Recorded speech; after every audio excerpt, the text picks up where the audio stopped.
जय महाराष्ट्र, जय भारत. नमस्कार माझ्या प्रिय बंधूंनो आणि भगिनींनो. मी आहे डॉक्टर कमलाकर राऊत. महामानव यांच्याबाबत लिहायला बोलायला मला आवडतं. त्याचबरोबर थोर राष्ट्रीय नेते यांच्याबाबतही मला लिहायला बोलायला आवडतं. आदरणीय शरद पवार साहेब यांना मी अगदी लहानपणापासून त्यांना मी ओळखतो, त्यांना बघत आलो आहे, त्यांना अनुभवत आलेलो आहे. त्यांचा मी चाहता आहे, जसे की तुम्ही सर्वजण आहात. नव्या पिढीला शरद पवार साहेब यांचं कर्तृत्व, उत्तुंग व्यक्तित्व, श्रेष्ठ कार्य हे फारसं ठाऊक नाही आहे. शरद पवार साहेब यांना मी जे पत्र लिहिलं त्या माध्यमातून सविस्तर तुम्हाला शरद पवार साहेब यांचं मोठेपण हे तुम्हाला कळणार आहे. त्याचबरोबर महाराष्ट्र हा त्यांनी कसा घडविला, महाराष्ट्राच्या वेगवेगळ्या क्षेत्रांचा त्यांनी विकास कसा केला हेही तुम्हाला कळेल.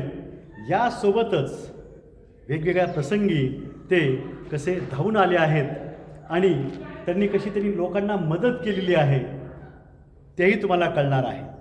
शेतकरी असो की कर्मचारी असो, का बरं शरद पवार साहेब यांचा आदर करतात. सर्वच समाज घटक हा त्यांच्याबाबत आदर व्यक्त करतो. बघूयात शरद पवार साहेब यांना आपण जाणून घेऊया या पत्राच्या माध्यमातून.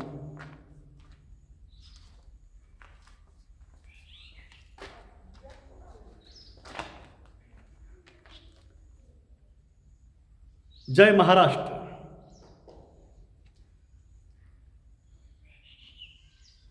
दिनांक 11 नोव्हेंबर 2023.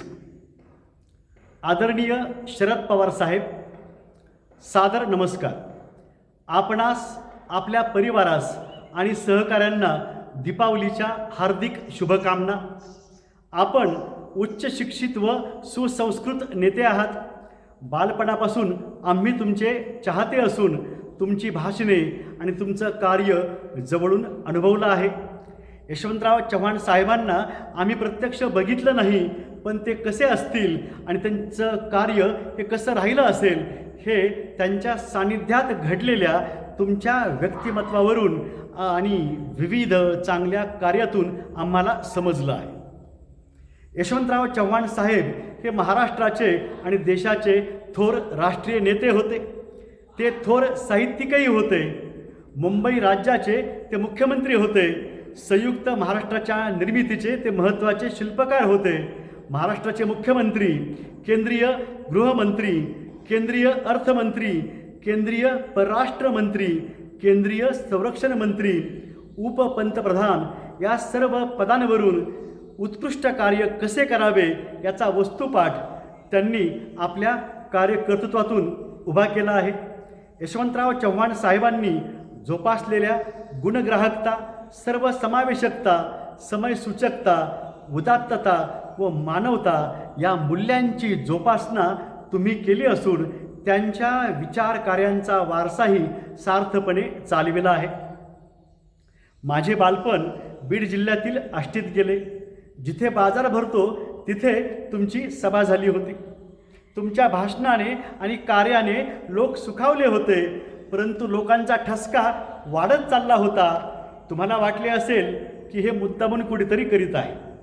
तुम्ही सहजच म्हणालात, इथं काय मिरच्यांचा बाजार भरलाय की काय, किंवा असं म्हणाला असताल, इथं मिरच्यांचा बाजार भरतोय वाटतं. लोकांनी ठसक्यात सांगितलं. लोक ठसका देत राहिले. हो, ठसका पुन्हा वाढला. तुम्हाला कोणतरी येऊन सांगितलं इथं खरोखरच मिरच्यांचा बाजार भरतो. हे कळताच तुम्ही मोठ्याने हसलात आणि सगळ्या जनसमुदायामध्ये हशा पिकला. आता ठसका मिरच्यांचा नाही तर वाईट प्रवृत्तींचा, विविध गुन्ह्यांचा एवढा वाढला आहे की सर्वसामान्यांनाच काय अख्ख्या देशाला, जगाला गुदमरलेले, दबावग्रस्त, भयग्रस्त व पारतंत्र्यासम जीवन जगावे लागत आहे. साहेब, 12 डिसेंबर 1940चा आपला जन्म. त्यावेळी शरद ऋतू चालू होता, म्हणून आपल्या मातोश्री शारदाबाईंनी आपले नाव शरद ठेवले. योगायोग म्हणजे आपल्या मातोश्रींचा जन्मही 1911 साली 12 डिसेंबरलाच झालेला. आपले वडील गोविंदराव, आई वडील दोघेही कष्टाळू, शेती करत. बालपणापासूनच तुम्हाला आईमुळे वाचनाची आवड लागली. आई जिल्हा लोकल बोर्डाच्या सदस्या होत्या. आपल्या जन्मगावी काटेवाडीत तुम्ही प्राथमिक शिक्षण घेतले, तर माध्यमिक शिक्षण थोर शिक्षण महर्षी कर्मवीर भाऊराव पाटील यांनी स्थापन केलेल्या रयत शिक्षण संस्थेच्या शाहू हायस्कूलमध्ये घेतले. येथेच वाचनासोबतच वक्तृत्वाची आवड तुमच्यात निर्माण झाली. आईसोबत आठवडी बाजारात जाऊन तुम्ही केवळ भाजी विकली नाही, तर तुम्ही माणसांना वाचले आहे. शेतकऱ्यांच्या व्यथा वेदना समजावून घेतल्या आहेत. म्हणूनच पुढे तुम्ही कृषीमंत्री झालात तेव्हा आणि या पदाला योग्य न्याय देऊ शकलात. साहेब, तुम्ही रयत शिक्षण संस्थेत शिकलात आणि पुढे रयत शिक्षण संस्थेचे अध्यक्ष झालात. हा योगायोग नाही, तर तुमच्या समर्पित सेवा कार्याचे हे फळ आहे. काटेवाडी, बारामती आणि प्रवरानगर येथील शालेय शिक्षणानंतर तुम्ही पुण्याच्या डेक्कन एज्युकेशन सोसायटीच्या ब्रहण महाराष्ट्र कॉमर्स कॉलेजमध्ये महाविद्यालयीन शिक्षण घेतले. वक्तृत्व स्पर्धा असो की वादविवाद स्पर्धा, यातून तुमचं वक्तृत्व आणि वादविवाद पटुता बहरू लागली.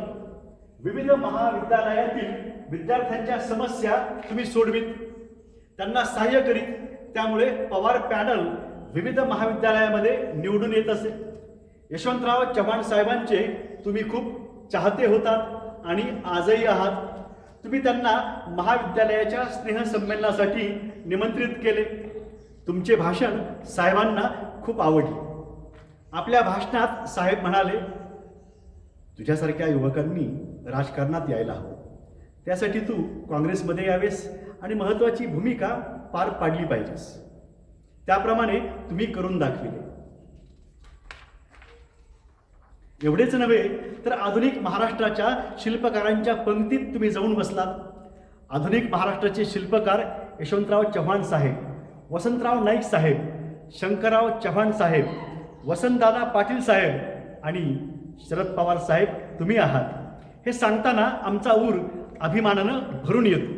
हे मी महाराष्ट्रातील सर्वांच्या वतीनं, सर्व जनतेच्या वतीनं आणि मराठी भाषिक जगात जिथे आहेत ना, त्यांच्या वतीनं मी आपल्याला हे सांगतो आहे. साहेब, 1960 साली गोवा मुक्तीसंग्रामात आपण सहभाग घेतला. आपली राष्ट्रभक्ती सकळांना समजली. 1962 साली युवक काँग्रेसचे अध्यक्षपद आपल्याला मिळाले. 5 वर्ष तुम्ही काँग्रेसच्या प्रचार व प्रसाराचे कार्य झोकून देऊन केले. 1967 साली आपण विधानसभेमध्ये आमदार म्हणून निवडून गेलात. त्यानंतर राज्यमंत्री, 4 वेळा मुख्यमंत्री, विधानसभेतील व लोकसभेतील विरोधी पक्षनेता, केंद्रीय कृषी मंत्री, केंद्रीय संरक्षण मंत्री, क्रिकेट बोर्डाचे अध्यक्ष, अशी विविध पदं व मान सन्मान तुम्हाला तुमच्या उत्तुंग कार्यकर्तृत्वामुळे मिळत गेले. हे सर्व आम्हाला भूषणावह वाटते. 1972 साली महाराष्ट्रात भीषण असा दुष्काळ पडला. तेव्हा तुम्ही दुष्काळ निवारणासाठी अहोरात्र कष्ट उपसले. शंकरराव चव्हाण साहेब पुढे जेव्हा मुख्यमंत्री झाले तेव्हा 1974 साली साहेबांनी तुम्हाला कृषी खात्याचे कॅबिनेट मंत्री केले. बागायती शेती विकसित होण्यासाठी, शेतकऱ्यांच्या सुखासाठी तुम्ही माहिती तंत्रज्ञान, जैविक तंत्रज्ञान यांचा अधिकाधिक योग्य उपयोग शेतकऱ्यांनी करण्यासाठी प्रोत्साहन दिले व कृषी खात्यामार्फत सहकार्य केले. तुम्ही यासाठी संशोधन संस्था उभ्या केल्या. शेतीचा विकास होत गेला व अन्नधान्याची स्वयंपूर्णता येत गेली. पशुसंवर्धन होत गेले. साहेब, कृषी खात्याचा, राज्याच्या व देशाच्या कृषी क्षेत्राचा कायापालट घडून आला तो तुमच्यामुळेच. तुमच्या या सर्व कार्यांचे अनुकरण देशातील विविध राज्यामध्ये होत गेले. देशाच्या सुपीक शेतीसाठीचे सुपीक वातावरण तुमच्या ध्येयासक्त समर्पित कार्यामुळेच निर्माण होत गेले. पुढे आपण 2004 केंद्रीय कृषी मंत्री झालात. तेव्हाही आपण देशभर कृषी क्षेत्राचा विकास केला. फलोत्पादन मोठ्या प्रमाणात घडत गेले.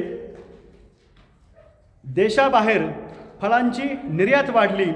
आपल्याला फलोत्पादन क्रांतीचे जनक म्हटले जाते आणि दुसऱ्या हरित क्रांतीचे प्रणेते म्हटले जाते ते यासाठीच. शरद पवार साहेब, तुम्ही 4 वेळा महाराष्ट्राचे मुख्यमंत्री झालात. तुम्ही महाराष्ट्राच्या सर्वांगीण विकासासाठी प्रत्येक वेळी प्रयत्न केला आहे. जेव्हा जेव्हा विरोधी पक्षनेते झालात तेव्हा तेव्हा राज्याच्या देशाच्या समस्यांबाबत, सरकारच्या अन्यायी धोरणांबाबत तुम्ही वेळीच आवाज उठवून सर्वसामान्यांना न्याय मिळवून दिला आहे. तुम्ही केंद्रीय कृषी मंत्री व केंद्रीय संरक्षण मंत्री पदांवरून कार्य करताना त्या पदांवरून कसे कार्य करावे हे जगाला दाखवून दिले आहे. तुम्ही प्रारंभापासूनच कृषी क्षेत्राच्या व शेतकऱ्यांच्या विकासावर सातत्याने भर दिला आहे. आज आपल्या देशातील बऱ्याच कृषी उत्पादनांना विविध देशात जी प्रचंड मागणी आहे ती होण्यामागे तुमचे द्रष्टे नेतृत्व आणि विकासाभिमुख असं कर्तृत्व आहे. तुम्हाला फलोत्पादन क्रांतीचे जनक म्हटले जाते ते सार्थ आहे. आम्ही राज्यामध्ये फिरत असताना आणि कृषी प्रदर्शनामध्ये माहिती घेत असताना शेतकरी जेव्हा आपल्याबाबत भारावून बोलतात, कृतज्ञता व्यक्त करतात, तेव्हा आम्हालाही आपण आमचे नेते म्हणून लाभलात याबाबत धन्यता वाटते. साहेब, तुम्ही मुख्यमंत्री असताना महाराष्ट्र राज्य महिला आयोगाची स्थापना केली. याचे अनुकरण इतर राज्यामध्येही घडत गेले. तुमच्यामुळेच देशात पहिल्यांदाच स्थानिक स्वराज्य संस्थांमध्ये महिलांना आरक्षण मिळाले. याचेही अनुकरण इतर राज्यामध्ये घडत गेले. तुम्ही केंद्रीय संरक्षण मंत्री असताना महिलांचा संरक्षण खात्याच्या 3ही दलांमध्ये विविध पदांवरून सेवा कार्य करण्यास प्रारंभ झाला. हे तुमच्यामुळेच घडले.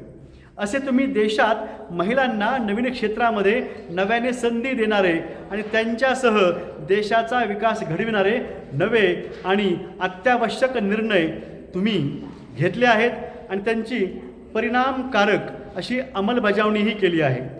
संरक्षण खात्याच्या खर्चामध्ये तुम्ही 500 कोटी रुपयांची कपात करून अनावश्यक खर्च टाळून संरक्षण खात्याची धुरा खंबीरपणे सांभाळली आहे. UPAच्या धोरणांचे श्रेयही मुख्यत्वे तुम्हालाच जाते. साहेब, BJPचं सरकार, महायुतीचं सरकार काय करत आहे? त्यांचं एक टोक आहे आणि तुमचं एक टोक आहे. जमीन आसमानचा फरक आहे तुमच्या विचारामध्ये आणि त्यांच्या विचारामध्ये, तुमच्या कार्यामध्ये आणि त्यांच्या कार्यामध्ये. मानवतावादी कार्य आपण केलेलं आहे, पण BJPचे आणि महायुतीचे हे नेते हे दानवतावादी कार्य करत आहेत.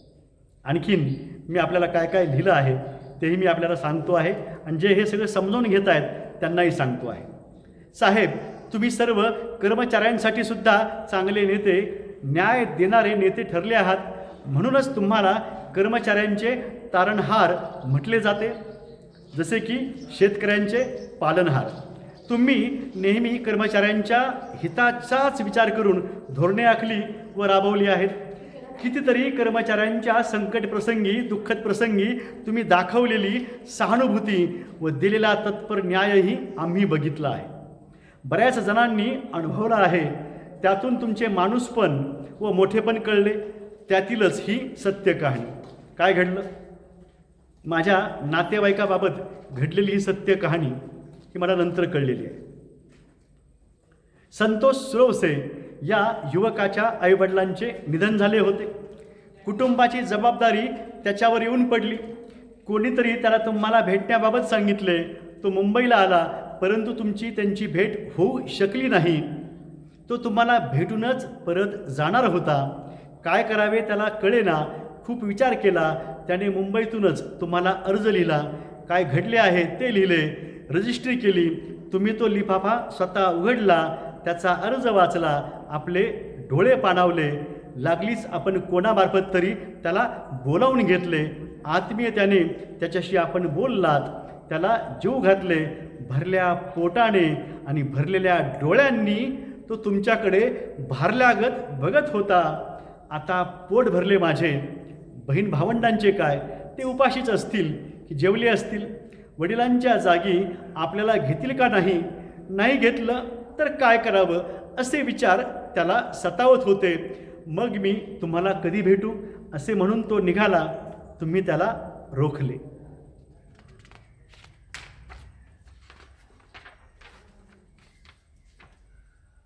हसऱ्या चेहऱ्यानं हसरी नियुक्ती तुम्ही त्याच्या कोमेजलेल्या हाती दिली. क्षणभरातच त्याच्या आनंदाश्रूंनी त्याचे कोमेजलेले हात आणि त्याचे नियुक्तीपत्रही ओलावले. हसऱ्या चेहऱ्यानं हसरी नियुक्ती तुम्ही त्याच्या कोमेजलेल्या हाती दिली. क्षणभरातच त्याच्या आनंदाश्रूंनी त्याचे कोमेजलेले हात आणि त्याचे नियुक्तीपत्रही ओलावले. काही वेळांपूर्वी दुःखाश्रूंनी डबडबलेले तुम्हा दोघांचे डोळे आता आनंदाश्रूंनी भरून वाहू लागले होते. आपल्या संवेदनशील अंतकरणामुळे आणि समयोचित न्यायबुद्धीमुळे हे घडले व असे घडले ते बऱ्याच कुटुंबांच्या जीवनामध्ये. शरद पवार साहेब, हे पत्र मी तुम्हाला गतवर्षी लिहिलं, गीतही आपल्याबाबत लिहिलं, पण हे पत्र यातला काही भाग मी वाचला होता, पण तो सुद्धा यूट्यूबवरून या BJPच्या हॅकर्सनी तो हटवलेला आहे. पुन्हा हे सविस्तर पत्र लिहिलं, पण आता हा जो प्रसंग आहे हे सांगताना मला वाईट वाटतं की जो RTOमध्ये होता संतोष सुरवसे, माझा नातेवाईक, तो या जगामध्ये नाही आहे. आणि हे पत्र मी आता वाचेल हे वाटल्यामुळं की काय, ह्या BJPच्या नेत्यांनी, हॅकर्सनी, कोण कोण तुम्हाला माहिती आहेत, त्यांचा आणखी एक नातेवाईक कोणतरी त्याचा मृत्यू झाला आहे हे मला उशिरा सांगितलं जातं, कारण मी हळवा आहे, वाईट वाटतं. पण सांगतोय साहेब, मी सत्य, जे उचित आहे, जे न्यायाचं आहे ते बोलण्यासाठी मी मागपुढं हटत नाही आहे. जो काही माझा लढा चालू आहे कायदेशीर, त्यांच्याविरुद्ध मी अर्ज दिलेला आहे, ते होईल त्याचं काय व्हायचं ते, किंवा त्यापेक्षा आणखी वेगळं काहीतरी घडणार आहे असं मला वाटतं आहे. बघूया, आता येणारा काळ सांगेल. साहेब, कोणत्याही नेत्याने आपल्या मतदारसंघाचा, जिल्ह्याचा, राज्याचा आणि राष्ट्राचा विकास कसा करावा हे आपल्याकडून शिकले पाहिजे.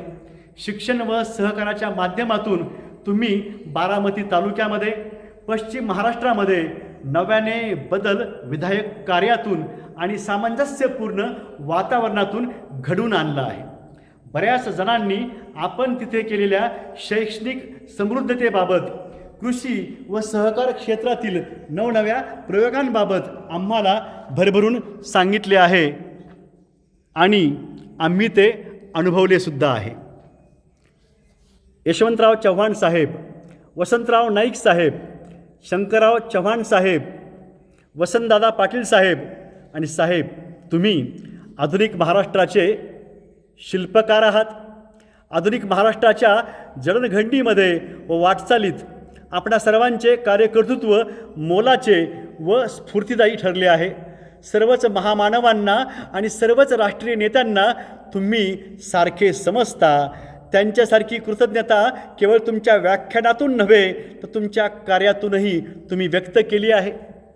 साहेब, यशवंतराव चव्हाण महाराष्ट्र मुक्त विद्यापीठाची आणि स्वामी रामानंद तीर्थ मराठवाडा विद्यापीठाची स्थापना होण्यामागे तुमचा पुढाकार व तुमचे परिश्रम आहेत. मराठवाडा विद्यापीठाचा डॉक्टर बाबासाहेब आंबेडकर मराठवाडा विद्यापीठ असा नामविस्तार होण्यासाठी सुद्धा तुमचे कार्य मोलाचे ठरले आहे. साहेब, आपण मुख्यमंत्री असताना राज्यात जिथे आवश्यक आहे तिथे औद्योगिक विकासही चांगला घडून आणला. त्यामुळे असंख्य रिकाम्या हातांना आपले कसब दाखवण्याची संधी मिळाली आणि असंख्य कुटुंबांच्या उपजीविकेची सोय झाली. 1992-1993 मधील मुंबईतील दंगलीनंतर आपण अल्पावधीत नियोजनपूर्वक आणि परिश्रमपूर्वक मुंबई आर्थिकदृष्ट्या पुन्हा उभी केली. हे उभ्या महाराष्ट्रानं बघितलं आहे. BJPच्या नेत्यांनी, मोदी, फडणवीस, हे मुंडे जोशी सगळे जे आहे, त्यांनी 60% सोन्याचा, हिऱ्याचा व्यापार मुंबईतून तिकडं हलवलेला आहे. आणि तुम्ही किती श्रेष्ठ कार्य केलेलं आहे. 30 सप्टेंबर 1993 रोजी पहाटे लातूर जिल्ह्यामध्ये किल्लारी व बऱ्याच भागामध्ये तीव्र भूकंप झाला. तेव्हा आपण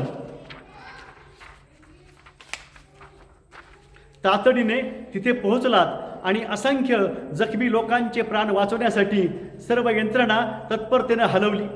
त्यामुळेच असंख्य व्यक्तींचे प्राण वाचू शकले. भूकंपात मृत झालेल्या व्यक्तींच्या नातेवाईकांना आपण शासनातर्फे सर्वतोपरी सहाय्य केले. तसेच भूकंपग्रस्तांचे पुनर्वसनही आपण अल्पावधीत पूर्ण केले, हे आम्ही जवळून अनुभवले आहे. साहेब, आपल्याला वाचनाची आवड आईमुळे बालपणीच लागली. आपण हजारो विविध ग्रंथ वाचले असून प्राप्त ज्ञानाचा, विचारांचा आणि आपल्या अनुभवांचा उपयोग समाजकार्यासाठी, देशकार्यासाठी केला आहे. आपण सर्वच महामानवांच्या विचार कार्यांबाबत भरभरून बोलत आला आहात. आपण पुष्पहार वा पुष्पगुच्छांऐवजी कार्यकर्त्यांकडून पुस्तकांची भेट स्वीकारत आला आहात आणि विविध ग्रंथालयांना ते ग्रंथ भेट देत आला आहात. आपले सर्वच पक्षातील सर्वांशी जिव्हाळ्याचे व सौहार्दपूर्ण संबंध आहेत. याचे कारण म्हणजे आपण प्राणपणाने जपलेले माणूसपण व सर्वांना भरभरून दिलेले प्रेम आहे. साहेब, आपण परफेक्टनिस्ट आणि अष्टपैलू आहात. स्वहितापेक्षा समाजहित व राष्ट्रहित यांना प्राधान्य देऊन कार्य करीत आला आहात. म्हणूनच आपणास मास लीडर असं म्हटलं जातं आणि आहात आपण, आणि सर्वाधिक लोकप्रिय नेते आहात. आपला सर्वांगीण विकासाचा बारामती पॅटर्न बारामतीपुरताच मर्यादित न राहता तो इतरत्र दिसू लागला आहे. शरद पवार साहेब, आपला लाघवी, सामंजस, संयत व मनमिळावू असा स्वभाव, वक्तशीरपणा, श्रमनिष्ठा, समयसूचकता, सामाजिक बांधिलकी व मानवता ही आपण जोपासलेली मूल्य आपल्या जडणघडणीमध्ये व वाटचालीमध्ये मोलाचे ठरले असून आम्हाला तुमचे व्यक्तिमत्व आणि कार्य प्रेरणादायी ठरले आहे. आपल्या आयुष्यामध्ये बरेच चढउतार आले, परंतु आपण खचून न जाता पुन्हा कसून तयारी करून नव्या उमेदीने कार्य करीत पुढे जात राहिलात. हे कोणत्याही क्षेत्रातील व्यक्तीने आपल्याकडून शिकण्यासारखे आहे. साहेब, मला अजून बरंचसं बोलायचं आहे, मनमोकळं बोलायचं आहे, जसं बोलतोय तसंच, पण नंतरच्या सत्रामध्ये आपण ते बोलूया. माझ्या प्रिय बंधू आणि भगिनी यांनाही विनंती आहे, कृपया हा व्हिडिओ शरद पवार साहेब यांना मी पत्र लिहिलं आहे आणि मी वाचतोय म्हणून आपण समजावून घ्या असं नाही आहे. महाराष्ट्रातील श्रेष्ठ नेते ज्यांनी महाराष्ट्र घडविला आहे त्यातले ते महत्त्वाचे नेते आहेत. हा महाराष्ट्र समजून घ्यायचा आहे आपल्याला, शरद पवार साहेबांना समजावून घ्यायचं आहे आणि मग आपल्याला कळणार आहे की मतदान कोणाला करायचं आहे आणि का करायचं आहे. कृपया पुढच्या सत्रामध्ये हे जो पुढचा भाग आहे तो मी आपल्यापुढे सादर करणार आहे. तो भागसुद्धा आपण समजावून घेऊया आणि तुम्ही ठरवा मतदान कुणाला करायचं आहे आणि कुणाला करायचं नाही.